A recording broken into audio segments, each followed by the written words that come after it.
Hey guys, welcome back to the Our Photos Podcast, official podcast of Digital and Creative Media Works, where each week we take something from pop culture and try to break it down to better understand it. My name is David.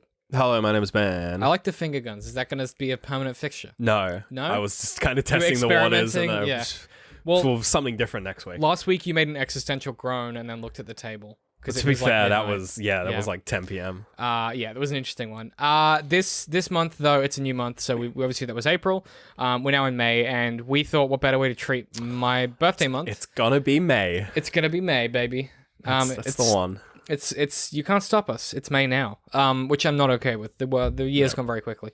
I figured because it's my birthday and it's my goddamn show, we would just do stuff and talk about stuff that we like. Do you know what I mean? Right, sure. No, okay. I mean, those first two things are a bit, but I'm okay with a lot of the time we suffer. I don't know. We don't suffer, but we're like, okay, how can we learn from this thing that we dislike? And I'm like, what if we just did a month of stuff that we enjoy? Yes. So that's kind of what we're doing. So this month's theme is going to be Genius, which we've touched on before. So this week, what better way to kick it off than to talk about the genius of Brick 2005. This was Rian Johnson's first movie, and I'm very glad you didn't open with the genius of Rian Johnson's first film, because we would just get a lot of hate for that. I also wanted to point out that this was requested by our Patreon Cameron, so thank you, Cameron, for requesting. I thought you had.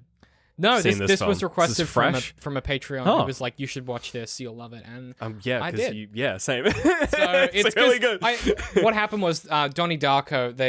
Donnie Darko is for a lot of people their favorite episode of ours, and the topics that we touch on there have a lot of bearing on this, I think. Yes. So we'll kind of revisit some of this. This might serve as somewhat of a Donnie part 2. Darko part 2. So if you're listening or watching this after the fact, maybe go watch that after, maybe not before. I don't know. It depends how you want to sequence it, but it's definitely going to evolve. Promo.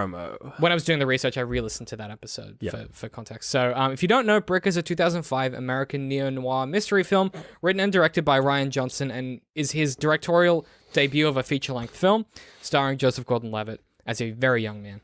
Yeah, this is pre 500 Days, which is pre most things. Which is pre the start of Joseph Gordon-Levitt's career. I think it's also pre and hey Google.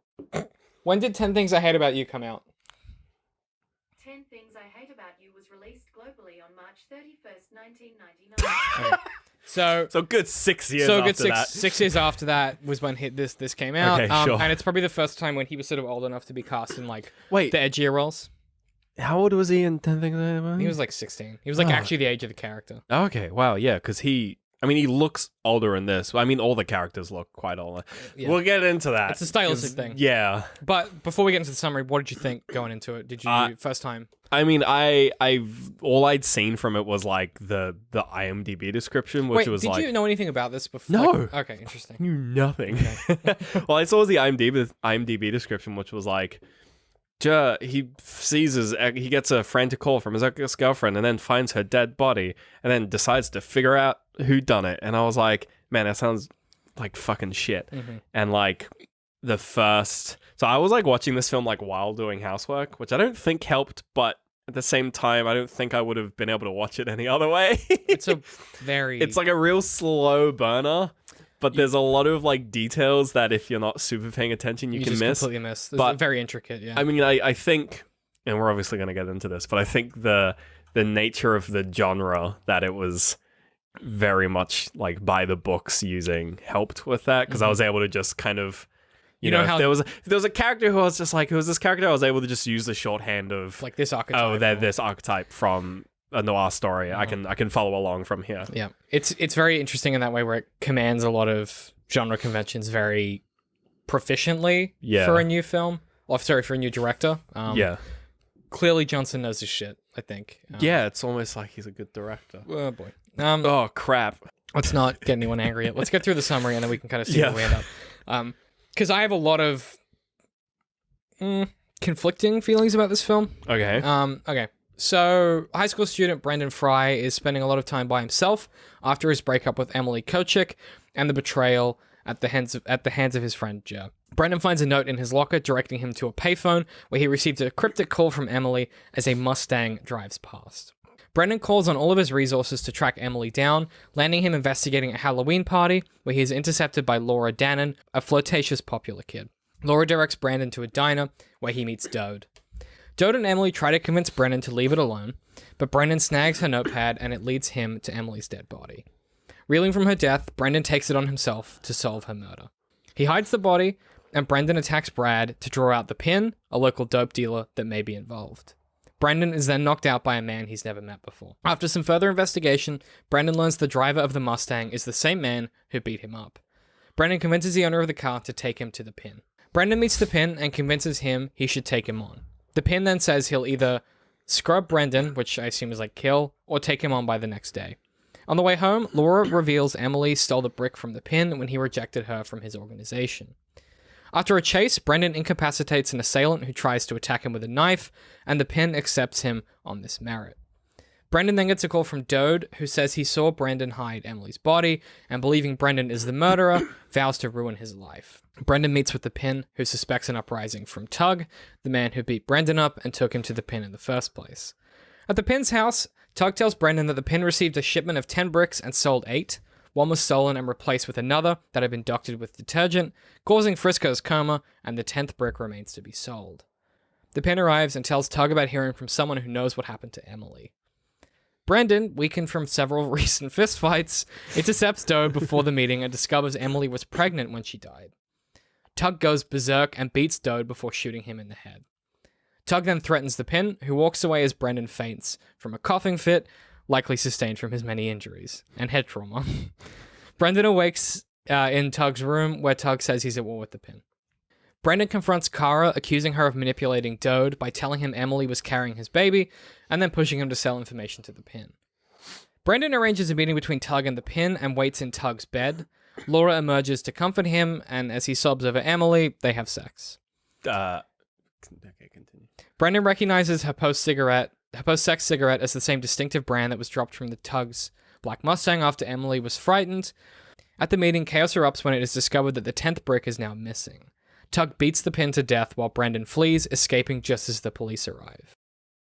As he goes, he passes the trunk of Tug's car, where he has hidden Emily's body to ensure the police pin her murder on Tug, not on him. The next day, Brendon meets with Laura in the school's football field. Brendon explains to Laura that he knows she set Emily up to take the fall for Laura's theft of the 9th brick.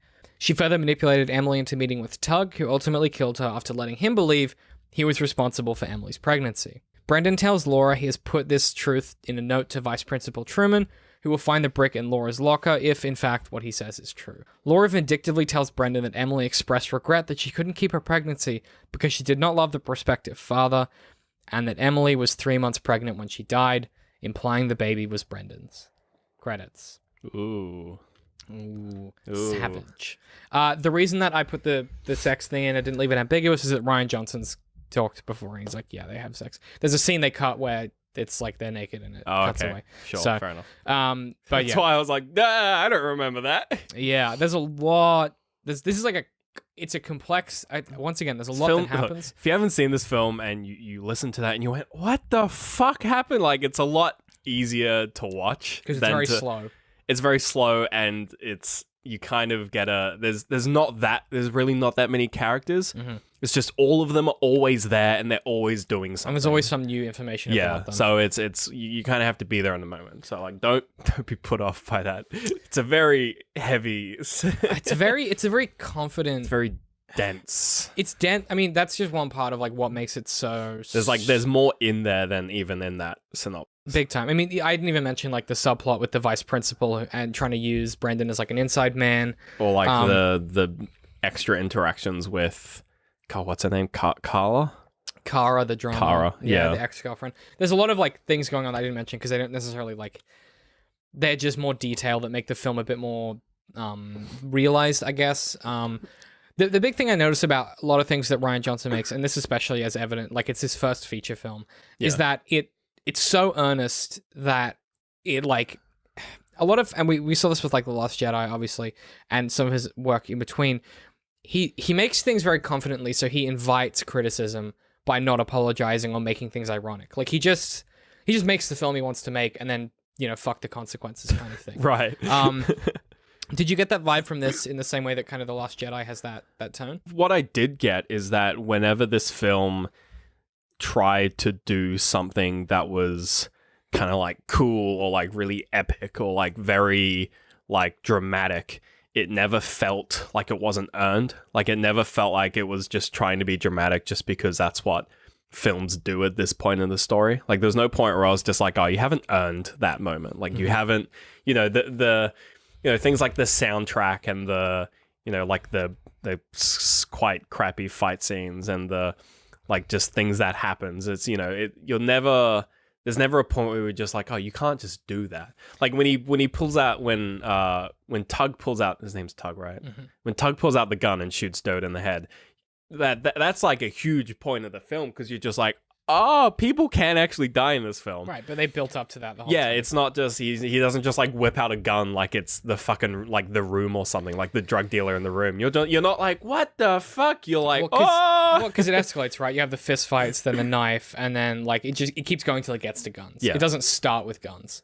Well, and even when it does get to guns, it's in hindsight, this whole film, like it feels like everything that happens is like just sort of a metaphor for just sort of the general kind of interactions that human beings have. Because this film, like, you can't avoid the fact that this film is like a noir detective story set in like high school, and the window dressing is basically just high school drama. Like the vice principal is basically like the superintendent. Like he talks about like calling the cops, but you never actually see the police in the film. But the thing is, he never says the police are just a metaphor for being caught, getting thrown, like, lose. If you get caught by the cops, you lose. Well, he never even says like the cop. Like again, there's all this coded language in this film where like no one ever says like, oh, the cops. But it's like someone's gonna need to take the fall for this, and when they come asking questions, I'm gonna give you their name. So I guess, and the big part of what I want to pick through with this is that coding and the way that the tone and the dialogue and the way that this film is constructed in that style really affects sort of it has a really big impact on how those themes are translated. Where it's like it is a film about high school, but really the high school is just the setting. In the same way where. And we're going to talk a lot about this. Same way where Donnie Darko is sort of this like kind of dark sort of character drama, but it's set in high school. So they do things like they have parties and they go out and they go to school at some points in the film. And they talk at school. Yeah. And they have classes. But that's not the... It's not really the setting. It's just like the window dressing, as opposed to like SpiderMan Homecoming, where... the school element, the fact that they are students, is quite integral to the plot, right? In the sense that it directly influences how the plot unfolds. One of them's an internal genre, one of them's an external genre. Spider-Man Homecoming is a high school film. Yeah, this is a film set in a high school. Yeah, and I guess before we kind of dig into that and then talk about Donnie Darko and really like sink our teeth into this one, I just wanted to mention like two things that I thought were interesting. Obviously, a lot of this is practical. Like I was about saying, it was a very cheaply made film. Yep. The majority of the film's special effects were obviously efficiently and cheaply produced, using mostly practical and in-camera effects, and some of this is crazy. So this is just a few examples that I grabbed off an article. Early in the film, when I think it's Emily who walks in front of the camera out of a tunnel as a garbage bag floats downstream and then engulfs the camera, which then transitions to Joseph Gordon-Levitt back in his character's bedroom. Is that a reversal shot? Is that a reverse? To achieve this, the desired effect was filmed in reverse order. Yeah. The garbage bag began over the camera and was pulled away during filming as Emily walked backward into the tunnel. Yeah. This footage was then cut into a scene in which a garbage bag was simply pulled over Joseph Gordon-Levitt's head. Yeah. Like that kind of in-camera practical stuff is fucking nuts. Yeah, and even like some of the camera movement is so just like you can see the lack of money in it, like in the knife scene where he's being chased by the guy with the knife. Like not only is like the audio just like dubbed over, which actually almost makes the scene better, but like I think the fact that the audio is dubbed over with his shoes hitting the ground. Shoes hitting the ground. It's the only sound you hear. Yeah, and the two different footsteps. God, that's a good fucking sequence.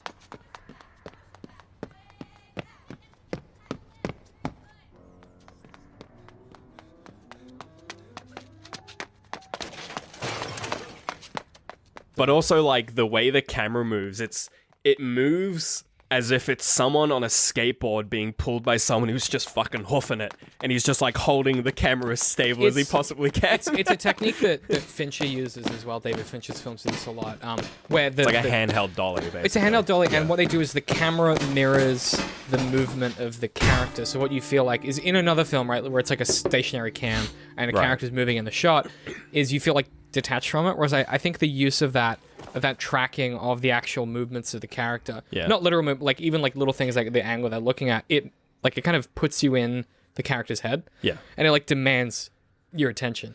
And that, by the way, like the way that scene ends, where he sort of runs around the corner and he takes his shoes off, and you're like, what's he doing? Yeah, and then just like a power slide. It's fucking genius. And like one thing, what a weird way to resolve a chase scene, though. Well, and a lot of like the action is either just like very sort of like latent punching, or it's punching the camera, or it's, you know, he hits the pole off screen, you just hear this big dong, and then it pans over and he's obviously just like, quick, just chuck the blood on me.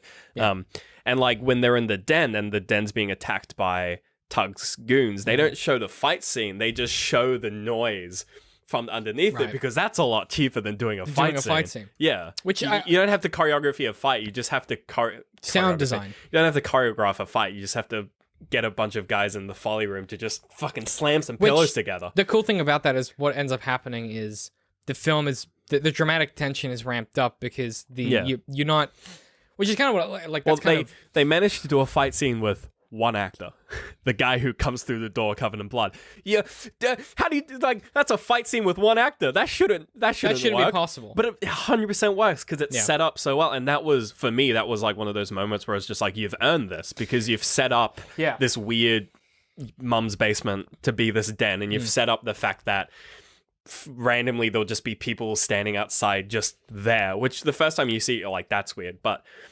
when it kind of when push comes to shove, it's like, you're like, oh, like this moment which they're not actually showing, I can believe. I think you're exactly right. It's for that exact reason that they spend enough time developing the world around the events that the subtext you need to understand what's happened there already exists in the world. There's a scene very similar to that in my second book, where a character like rocks up like soaked in blood, and like the implication is like they've killed a bunch of people to get there. And the only reason that scene functions, that we spent a long time on, was establishing earlier in the story that was something that could happen. Right. And I think this film does a good job of that in almost all regards, where because you get the four key things you need, which is like the pin, Frisco, the brick, and there's another word that is like the four words that Emily says that he doesn't recognize. That becomes the kind of central thrust of the story. Yeah. So by the time you get to that endpoint, you already are like, okay, well, this makes sense. Wasn't tug one of the words? Tug was the other one. Because he's just like, it's like a drink. Right. It's like a drink. Vodka and milk. Exactly right. So it's like they're very simple, plain words. And then when you put them in the context of the narrative, you're like, okay, all of this does feel earned. Yeah. Because it develops that mystery and it deepens it. Before we get into like the real meat of this, what did you think of Laura's place in this story? So my kind of reading on it was that for the largest part of the narrative, it does genuinely feel like she is interested in Brendon. Even though, you know, as the ending kind of comes about, you kind of learn the twist in her character.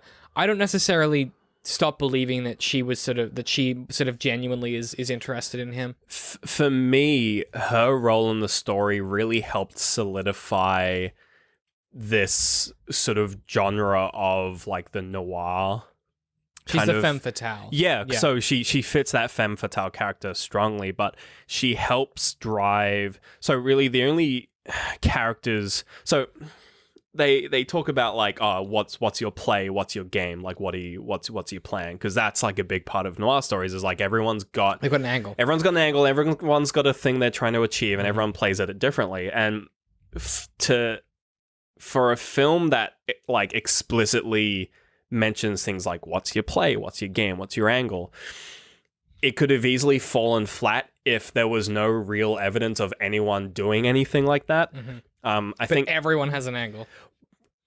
Everyone does have an angle, but I think it's characters like Laura and Kara to a lesser degree, because she doesn't really have much of an active role. She's more of just like she's there. She's like a data source. Yeah, she's like sort of like that oracle kind of character. But she's cool because she still has some background. She's interesting. Yeah, she's an interesting character. And also tells you a lot about Brendon the way they interact Yeah. because she's still trying to kind of lure him back. Yeah, but I think with Laura, because she is she's the femme fatale. She's the foil to your main lead. The way that she interacts with all the other characters lends a lot of sort of authenticity to everyone being sort of like a motivated character in this world. Because you don't see a lot of sort of in-depth. You see a bit with Tug where he lies to our lead character about knowing who Emily is. Yep. That's probably like the most you see from him in terms of him playing a game. You don't see a lot from the Pin just because he's it's obvious what his game is. He's a drug dealer. He's a drug dealer. And yeah, it makes his motivations pretty crisp. So I think having that trio of, because Tug and Laura are quite close because they're in a lot of scenes together. So having that trio of Tug, what's the main character's name? I'm really Brendon. Yeah, Brendon. Tug, Brendon, and Laura. That sort of trio of, which really helps create like a noir story and make it solid. Because you think it's Tug. You're just like, it's got to be Wait, Tug. do you mean Dode? No, I mean Tug. Okay, sorry. Dode's the... Sorry, I was thinking of Emily when you said Laura. Keep Sorry, going. yeah. Emily's the victim. Dode is like Dode's like the, it's definitely him, but it's not him. Tug is like the violent possibility. Yeah. And then Laura's the femme fatale. I'm gonna cut that out of the edit.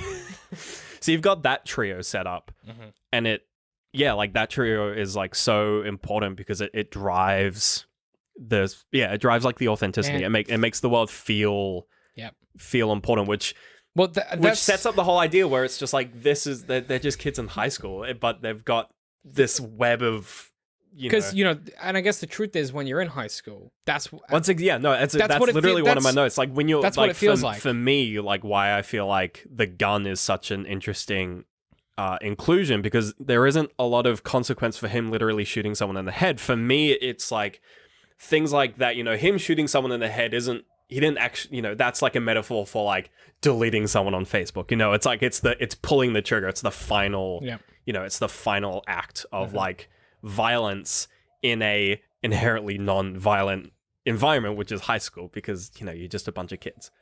Yeah, so Australian high schools. Australian. We should clarify because no one shoots. We won't get into that. Yeah, but just like for context, like we're talking about like places where like guns aren't readily available.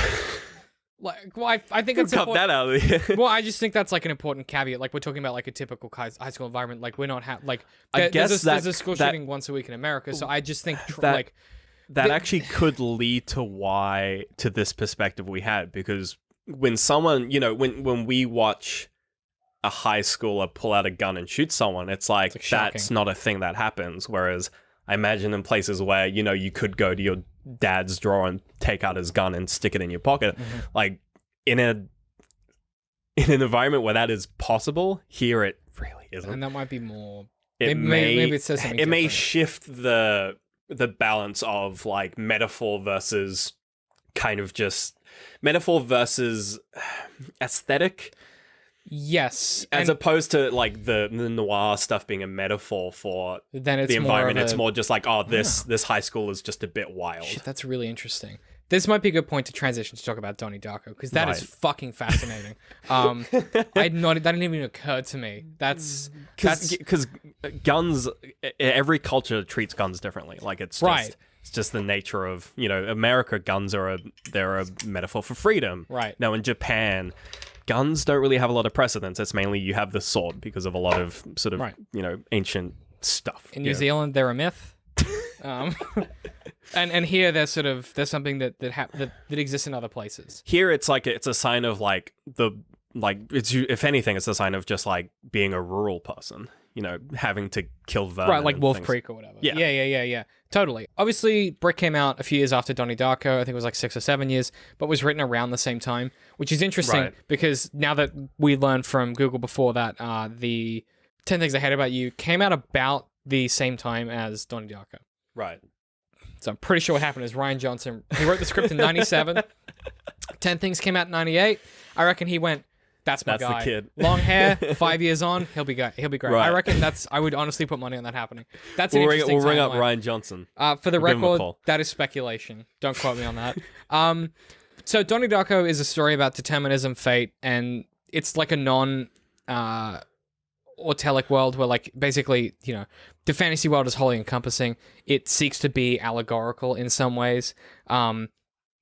Donnie's time travel does not represent any direct parallel, but like even though Frank is clearly an interpretation of Brühilde, a Germanic hero, where she comes to represent the inevitability of death, where she murders Siegfried due to the events he put into motion himself. Yeah, no big deal. Like Frank is both a reinterpretation of Brünnhilde's myth and a manifestation of the anxiety about like the Cold War and returning to war in like the 80s. Like we talked about that in our reading of it, but I think that film is so baked in with these, and obviously if we're talking about the theatrical release, that film is so baked in with allegory and metaphor and stuff that it like almost it becomes not any of those things, because if you try and read too far into it, it just becomes itself. Like it's sort of, it's like a self-fulfilling manifesto where like it's so allegorical and so metaphorical that because you can't derive any meaning, then you discard the metaphor and allegory, and it just becomes about time travel and high school. Oh yeah, well that's what the directors, there's like the second cut, which includes all of that stuff. Well, the director's cut explains it all. Yeah, which drives it completely away from the allegorical perspective. But then the vagueness of it, the kind of vagueness of, and in our episode we discussed, and to quote past me, I talked about To quote myself, I was talking about how, as a teen, when you watch that film, if you're at a specific age, it's just complex enough that there's some stuff to unpack, but it's just simple enough that it's quite easy. So you feel quite philosophically accomplished when you work out what that film's about. Right. Even though, as an adult, you look back at it and you say, oh no, it's a comment on what it's like to grow up, because those events that happen and how paranormal, how like complex it all seems, that's what it's like to be a fucking teenager, be in high school, right? Right. Is you're like trying to ascribe these fucking predestined meanings onto everything, because everything feels like the end of the world. Yeah. And in Donnie Darko, it literally is the end of the world. And that was kind of what we talked about with Edge of 17 and like to an extent 8th grade as well. Whereas I think Brick, as a structure, is much more of a straightforward thriller. What you said at the start is curious to me, that when you watch it, you're like, I know how thrillers are, so I can kind of watch this and kind of I get who these players are. Yeah. Donnie Darko isn't like that. You can't look at a character and be like, oh, the archetype means they'll be this. Yeah, and Donnie Darko even sort of kind of pioneered some of the archetypes, so, or at least was during the pioneering age of some of those archetypes. So his I may be mixing films, but Donnie Darko's like love interest, his girlfriend, yeah, she's like, the central character, like that makes him kill himself. But she's also that sort of that like like not like the other girls. She's esoteric and nerdy, she's like, but she's still hot. Pre manic pixie dream girl. Yes. It's like the original Manic Pixie By the Dream way, Girl before they were Manic and Pixie. I'm glad that that's a term that you're now familiar with, because it's going to keep coming up. It's really annoying. I'm glad that I ruined you've films ruined for a you. lot of things for No, me. but you're right. She was like before Zooey Deschanel was in films. Yeah. That was the person who was that which representation. came from, I feel like a lot of that came from The Breakfast Club, and I feel like a lot of this Breakfast film Club also and came from The Breakfast Club. What's the film that everyone talks about where he gets the girl erased from his brain, but he's still in love with her? Pat? Sunshine of the Spotless Mind? Eternal Sunshine of the Jesus Spotless Christ, Mind. I've never seen that film. It's basically like that was when the trope was pioneered in a Okay. literal sense. She has blue hair. And she's very aloof and shit. Sure. But like I know what you mean. Like that it's kind of that pre version of that where she's like aloof and nerdy, but she's still pretty hot. And there's something about the aloofness that And makes there's her that bit of just like general headstrongness as well. general headstrongness, and the fact that the main characters of those stories are sort of the scruffy, smarter than everyone kind of. The Donnie Darkos or the Brendon in this story, Yeah, like or Joseph Gordon-Levitt's character, Tom in 500 Days of Summer. Yeah. There is something about these kind of because when you're a young dude and you don't quite understand as the world, as an ex-young dude yourself. I was a fucking terrible. You were person the when I was youngest younger. of dudes. Like you are the youngest, dudiest young dude of all I've got time. a video coming out about it, but like I was the fucking worst person because I was like a step behind, like in a lot of ways. Yeah. I feel like we've gone over this in We've gone over it in a lot something. of capacity. But no, you're right. Like there was definitely a period in time where like I was behaving like these characters. But what this film does, which is interesting, is it goes, okay, well, depending on how you read it, it can sometimes validate some of that stuff if you are that age. Because that was what I found, right? So when I was that age, 500 Days of Summer came out 2009. Yeah. That was grade 9 for me. And what I found was that at the time, I was like, okay, well, I'm very similar to Tom Hansen. And for me, I was like, okay, cool. Well, that means, I misread the film. And that's what's interesting to me about you mentioning the Breakfast Club is I think a big part. 500 Days of Summer opens with the narrator saying that Tom had these expectations about love and romance because he misread the Breakfast Club. Yeah. So oh, exactly. Yeah. and I think this film is like Rian Johnson being like, "Fuck you, I can do it better." Yeah. Watch and learn. Look at how much when you watch this as an adult, you're like, dude, Brendon, as much as he's very clever and quippy and like cool and like, you know, the differences between him and Donnie Darko are so fascinating to me.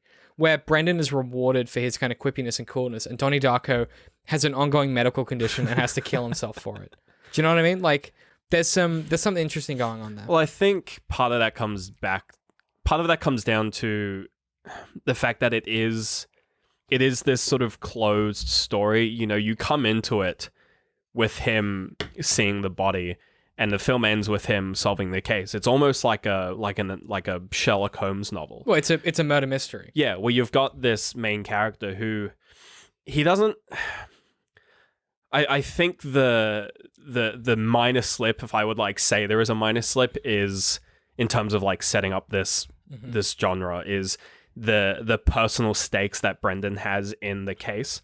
I think if it was, you know, this sort of monster of the week kind of Sherlock, he comes in with, you know, there's this girl who's dead, and he sort of just figures out the case, and then like life goes on kind of situation. I think that would make the film a lot less sort of, I don't know, predatory in the vein where he's rewarded for his actions. That's actually a different genre of mystery. So what you're describing, that's like yes. fucking, what's her name? The midnight summer.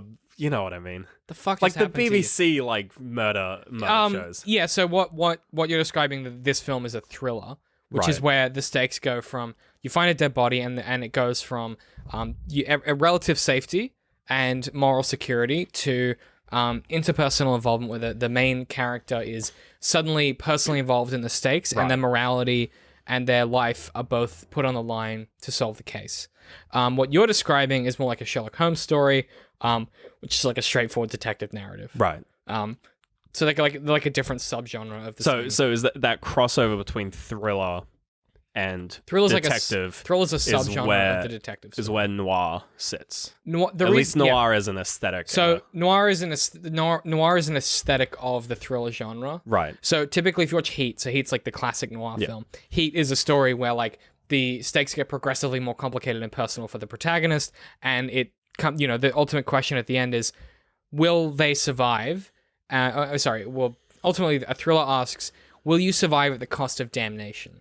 So the question that always comes at the end of a thriller is, will you protect your own life or do an action that will save you but damn your soul? And that's kind of the core of like the thriller genre, I suppose, is like as far as a theoretical perspective from Sean Coyne.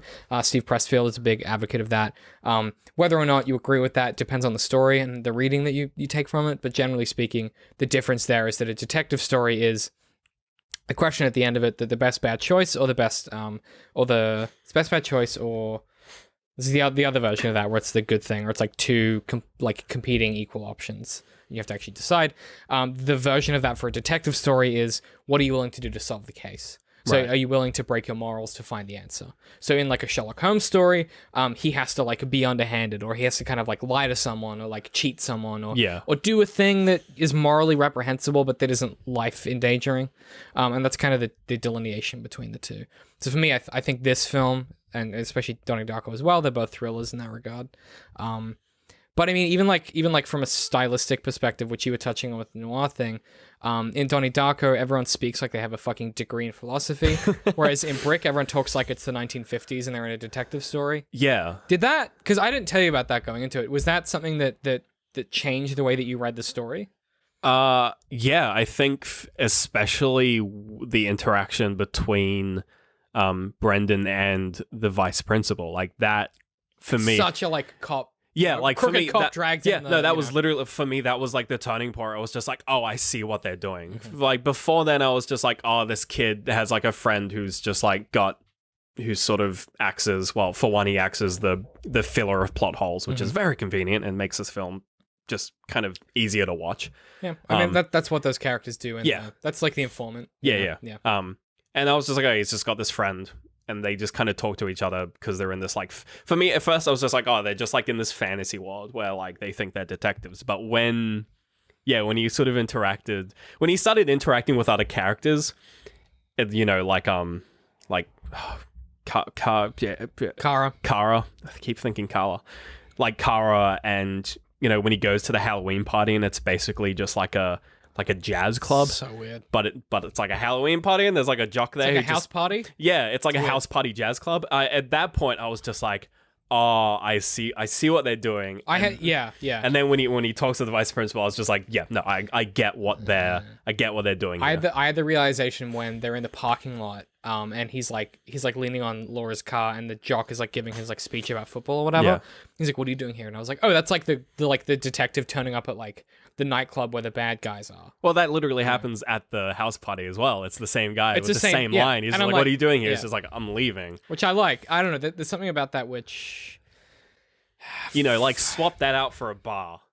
yeah. Well, And again, it's the same thing. the high school is used both as a setting and as a device for you as the reader to understand what this is about. Yeah. And that's I don't know, so the way the story goes is that Johnson wrote the script in 97 and he finally got to make it in 2003, 2004. And it's his first kind of feature-length script. And the way the story goes, and whether or not it's true, no one really knows. Yeah. The way this story is told by some people is that when he got the ability to make this, there was no money. No one wanted him to make it. Yeah. But he showed it to the actors and they went, Yeah. that's going to be great. Yeah. And he went, okay, great. And that was all the motivation he needed. And I think, in context with something like Donnie Darko, where it became a cult hit all those years later, Brick is not that. Brick is this gem no one has ever heard of, right? And Brick is this thing Well, it was it was hard to even get a hold of it. It's hard to it's hard to watch it. Yeah. Whereas I think Donnie Darko, like anyone can watch. It's on Netflix. It's on Netflix. Yeah. But even just accessing this in Australia was hard work. Yes. I now own it on iTunes and something else, like because I was like, I want to pay the money, but it's hard to get, and it's because it was an indie film that we found its following in a small film festival, and it's one of those things that can only happen when there are people willing to invest in like independent cinema, and we're getting away from that more and more with and Rian Johnson worked on a fucking Star Wars film. Yeah, well, even like things like the soundtrack, it's I was waiting for the soundtrack to as weird as it is, I was waiting for the soundtrack to stop doing what it was doing. It never stops though. And it just keeps going. And by the end of it, you would have these like leitmotifs, and you would sort of, especially at the very end when he's on the field and characters like rock up and it starts playing their leitmotifs, you're like, you're just so engrossed. I literally like turned to Laura and I was like, Laura, my girlfriend, not Laura, the character in the film. Good delineation. I turned to Laura and I was like, that's the music. That's Laura's the character's it's music. cool, right? Yeah, I was like, that's sick. Like, only at the end did I realize it, but I feel like if I watched this film again, it would just because the first few times I was just like, oh, the soundtrack's really happening and hip hopping and hippening, and it's cool, subtle things where that kind of soundtrack you wouldn't really like not even Donnie Darko gets away with that kind of thing. It just has a soundtrack. The closest treatment of that is maybe like some of the Russo brothers work in Winter Soldier or like Lord of the Rings. Star Wars does like Rey's theme or whatever, but it's not the same. It's not the same because things like Rey's theme, they'll be really clever with it. They'll be really tricky where it'll be like, oh, we hid Vader's theme and Rey's theme because it's a metaphor. But you're like, yeah, that's cool, but like it doesn't go anywhere. Whereas this is just like this character gets this music, or like when this is going on, we're gonna play the thing with the oboe, and you're like, the bit with the oboe gets me going, man. It's good. Well, I think that's the thing, right? It's not, and Rian Johnson is this. He's not pretentious. And that's such a difficult... Despite what this film is like. Well, it's a difficult thing to get your head around. So I think if you were gonna say, oh well, what's a pretentious version of this film look like? It's the same thing, but with like a sarcastic kind of tongue-in-cheek kind of tone, where it's like that for me, where it's like, oh look, I'm too clever for you, so I'm gonna dumb it down and give you some jokes. And he's like, he destroys the jock and then like walks away without a sketch. Right. Like, whereas this is the anything. opposite. Yeah. He just gets beaten up a lot. Yeah. And I was trying to think of a way to like wrap up this discussion in a way that was meaningful, but to be honest, for independent cinema like this and like 500 Days and like a lot of the stuff that we talk about when we discuss like what we like the most, it's not that it is indie. It's a coincidence that happens to be. Yeah. I think things that work really well work well because they know what they're trying to do and they execute on that without forgiveness, right? For better or for worse. Star Wars prequels for worse. Brick probably for better. Donnie Darko probably for better. Right. With the editor's help, obviously. And I don't know. There's something to me that's enchanting about the fact that this is the first film of Rian Johnson, the dude who made The Last Jedi. And there's something cyclical in nature in his work. And I would love to kind of see him return to this sort of thing. His handling of Star Wars was interesting. He told a good story. It wasn't a great film, but I'm interested to see kind of what he ends up doing next. I think this is a dude with a lot of potential to, if the right environment is around him and he has a story to tell, he'll tell it well. Right. And I think that he I would love to see him do something else like this with the money he has now. Could you imagine this, but like if it had a budget? It'd be like David Fincher, you know? Yeah, but I don't know. I feel like the lack of money almost gives this film a bit of character. Well, then maybe he does it and it's indie. You know, we've seen a few people do that. I'm worried about like the Prometheus effect. You know, when Ripley Scott. When Ridley Scott got money and made about the same amount of money, but when just the technology caught up, the film suffered. But I don't think that's going to happen because I think Rian Johnson always will have something to say, for better or for worse. Yeah.